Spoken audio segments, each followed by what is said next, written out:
Dans cette vidéo, on va étudier les solutions de l'équation z puissance n égale 1. Alors, pour cela, on a pris le cercle trigonométrique et on a placé les points donc, sur le cercle trigonométrique repérés par 2 κ sur n, avec k entier compris entre 0 et n-1. Donc, par exemple, m0, c'est le point repéré par 0. M1, c'est le point repéré par 2π sur n en faisant k égale 1.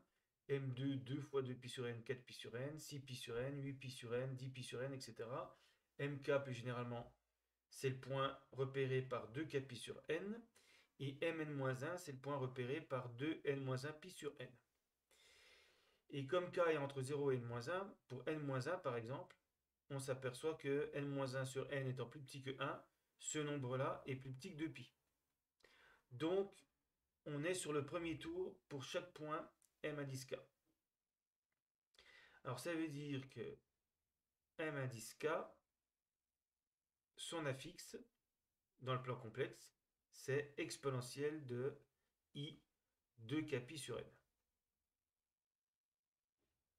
Et on a n points distincts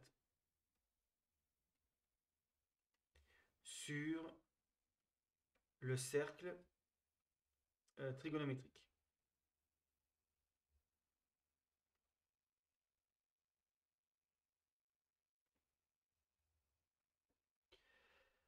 Donc les zk, je vais appeler zk ces nombres-là, entre k variant de 0 à n-1, k entier entre 0 et n-1, sont n nombres complexes distincts. Alors, géométriquement, on peut remarquer ici que les angles géométriques M0, M1, M1, M2, etc. sont tous égaux à 2π sur n. Et donc, on a affaire à un polygone régulier. Si on relie tous les points M0, M1, M2, M3, etc. jusqu'à Mn-1, on revient à M0, on a un polygone régulier à n côtés. Alors maintenant, on va montrer que les zk ici, exponentielle de i de kπ sur n, sont solutions de z puissance n égale 1. Donc zk va poser exponentielle de 2i kπ sur n, ou i de kπ sur n. Alors, toujours avec k entre 0 et n-1. Zk puissance n, ça fait exponentielle de i 2 kπ sur n puissance n. Et propriété sur les modules, c'est pareil que exponentielle de i 2 kπ. Ce qui donne cosinus de 2 kπ plus i sinus de 2 kπ. Et comme les fonctions cosinus et sinus sont 2π périodiques, 2 kπ sur le cercle trigonométrique, c'est repéré par ce point-là. Ça repère ce point-là, qui est aussi associé à 0. Donc c'est comme si on écrivait cosinus de 0 plus i sinus de 0. C'est la même chose, donc ça fait 1 plus 0i, donc ça fait 1. Donc les nzk sont solutions de z puissance n égale 1. Mais on sait que l'équation z puissance n égale 1, c'est une équation polynomiale de degré n. Elle admet au plus n solutions. Donc, comme on en a trouvé n, les nzk sont exactement les solutions de l'équation. Il n'y en a pas d'autres.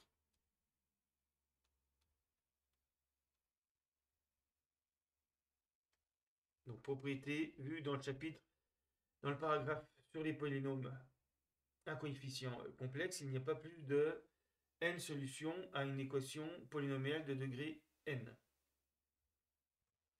Alors, généralement, donc les solutions de z puissance n égale 1, on les note, on note l'ensemble des solutions, u avec une double barre ici, indice n égale zk égale exponentielle de 2ik pi sur n, ou i 2k pi sur n, c'est pareil, k entier entre 0 et n-1.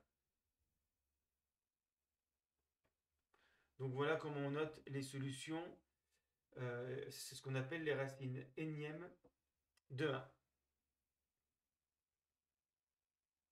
Alors on va voir maintenant quelques cas particuliers. Alors pour n égale 2, donc c'est z carré égale 1, il y a deux solutions qui sont moins 1 et 1. Donc on les représente ici, 1 et moins 1. Donc là, attention par rapport à tout à l'heure, ce sont les affixes. Donc 1, c'est l'affixe de ce point-là, moins 1. Ils sont sur le cercle trigonométrique. Et donc, ce sont les deux solutions de z carré égale 1. On peut les relier, ça donne un diamètre du cercle. Ensuite, z cube égale 1. Eh bien, on reprend la solution. On a exponentielle de 2ik pi sur 3 pour k entre 0 et 2, n-1. Donc k, ça fait k égale 0, k égale 1, k égale 2. Pour k égale 0, on retrouve 1. 1 sera toujours solution de z puissance n égale 1.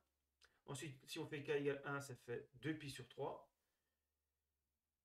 On sait où il est situé, le 2 pi sur 3. Et là, c'est 4 pi sur 3 qui est pareil que moins 2 pi sur 3. J'aurais pu mettre exponentielle de moins 2i pi sur 3, c'est le même point. Mais pour trouver la formule, j'ai laissé 4 pi sur 3. Et puis si on fait 6 pi sur 3, on retrouve 1. Donc il y a bien trois solutions distinctes. Si vous prenez le cube de l'une quelconque de ces solutions, vous allez trouver 1. Donc il y a bien trois solutions complexes à l'équation z cube égale 1.